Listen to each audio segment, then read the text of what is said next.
Hello, what's going on, everybody? This is Brandon Roberts. You're back again with another episode of Grow Your Biz. Now check this out. Look, I know today it might just seem like, oh, there's another video of a guy teaching me how to do targeting. Well, no, it's not, because you're getting a professional, expert take on detailed targeting. Now, most people hit it, and they're very, very one-dimensional when they think of targeting. They think that, oh, well, let me just go ahead and put in what Facebook page someone likes, and then you know what, I'm done. That's it. Well, no, that's not it, because you're doing it so one-dimensionally, you're not going to get the results that you see other people getting. So let's go a little bit deeper into this. Now, yesterday I pretty much walked you through the entire ad set section. We did like a complete walkthrough, pretty much hit everything in here. We left out a couple things like cost control, delivery type, offer, but I mean, for what we were doing is pretty much everything we needed. We were just trying to set it up to run traffic to a website. So, you know, if you want to do something different, you could run it through an app. If you had an app that you're trying to advertise for, you could send ads through Messenger, to WhatsApp. You could optimize it for landing page views or just link clicks. You'll deliver them, you know, the unique reach, which is just once a day, or impressions, and just show it to as many people as many times as possible. So it's really up to you. I try to do it for landing page views because I'm trying to get them to see the information on that landing page. So that's the one that I'm going to stick with, and then kind of go over budget. Lifetime budget helps you run ads on a schedule. If you know what times those are, you can optimize and maximize the engagement and conversions that you'll get during those key hours.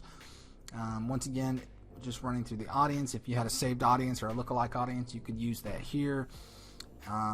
Location, if you hit this tab, it gives you other options for location.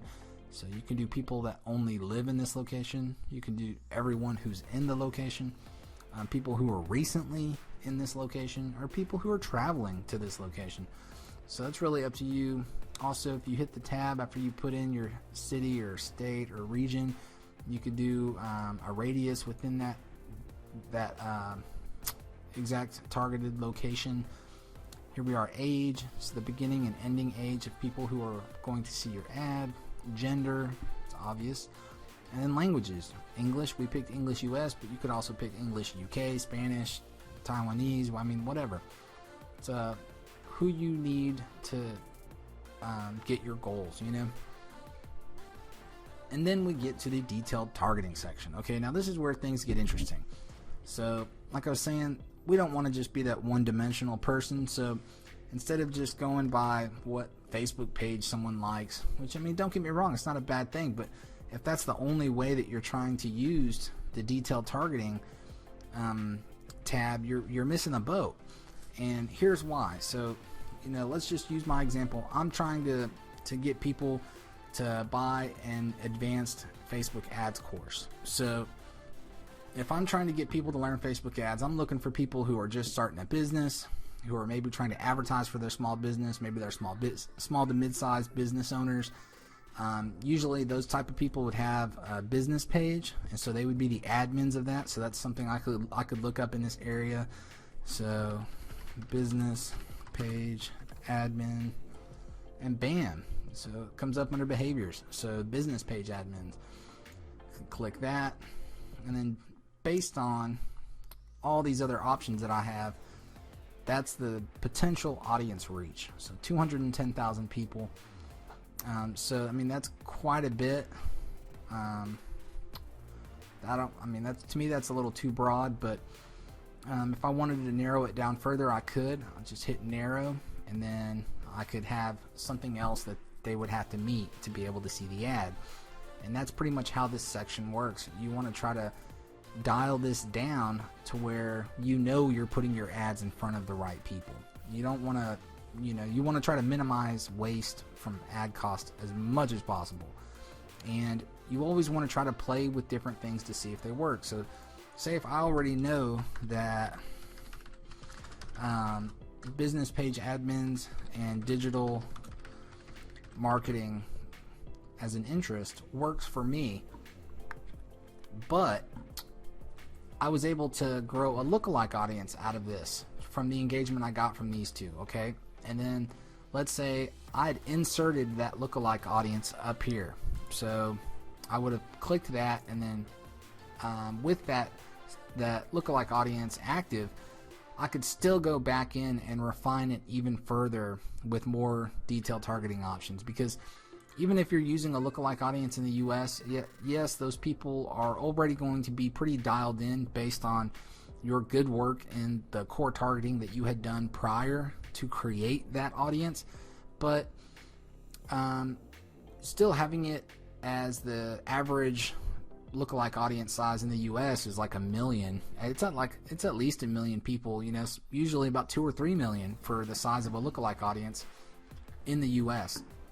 Then that's still going to be broad, so you're going to have to narrow it down. And that's what professionals do. That's what people that really try to get those little percentage numbers into their results, that's what they do.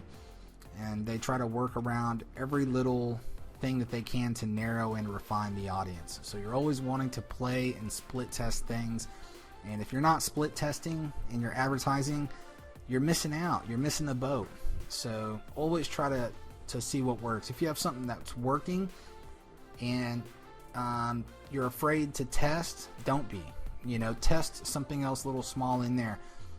Try to move something around. So let's see if it's a product like teddy bears, you know. So I'm trying to sell teddy bears online for an e-store, or, you know, linens, or you know, a certain type of toothbrush, or whatever it is. There's different ways that you could search through the detailed targeting option. So you don't have to just use this. You can actually go through Facebook itself and then search for something that has to do with whatever it is you're advertising for. So that product or service can be found. You can use Google Trends and see what areas of the United States that topic is popular and being searched for the most, and then you could use that as a location. So there's a lot of different ways that you could target. Now let's say teddy bears.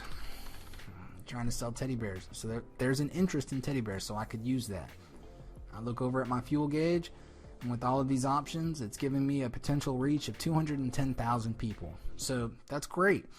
Now let me go into Facebook and see what they have to say about it. Let's see what else there are for teddy bears.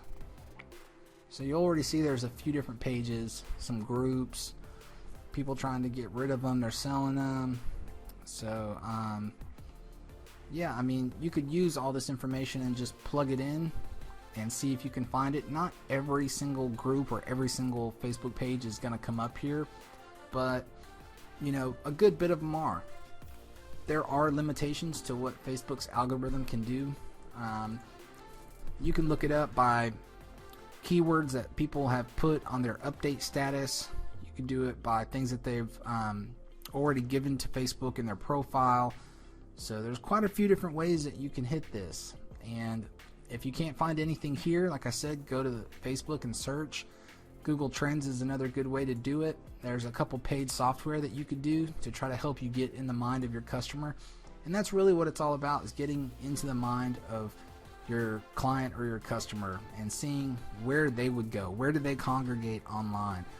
Kind of like digging for gold, you know. If you find a little bit of gold, you know there's more. There's a bigger vein somewhere, and you're just trying to tap into that vein when you're doing this stuff.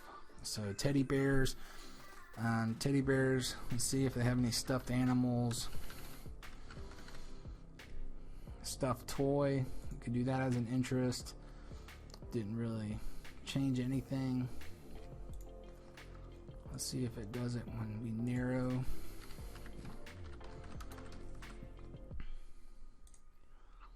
Bam, 74,000 people. We'd want to take that down even further. That's still a little too broad for me, so I'd want to narrow it further.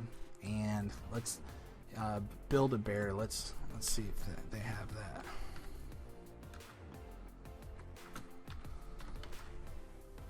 Build a bear workshop. Employees, employers, interests. So there you go. 73,000 people. That didn't really take it down too much. But you see where I'm going with this. You can keep doing that with other targeting options, and it will just take you closer and closer to getting where you want to be. So I hope this has kind of explained detailed targeting a little bit more, and now you know what these tabs are, how to use them, and everything like that. Just be aware you could also exclude people based on all of these things. So just be mindful of which box you're hitting, and I hope you got some value out of this. I hope we maybe showed you a few things that maybe you weren't thinking, or maybe helped you connect the dots on a few different other things. And I hope you enjoyed the training session. So tomorrow we'll have another video coming out. Haven't finished deciding exactly all of the content that's going to be in there, but look out for it because it will be a good one. And as always, people, have an amazing day.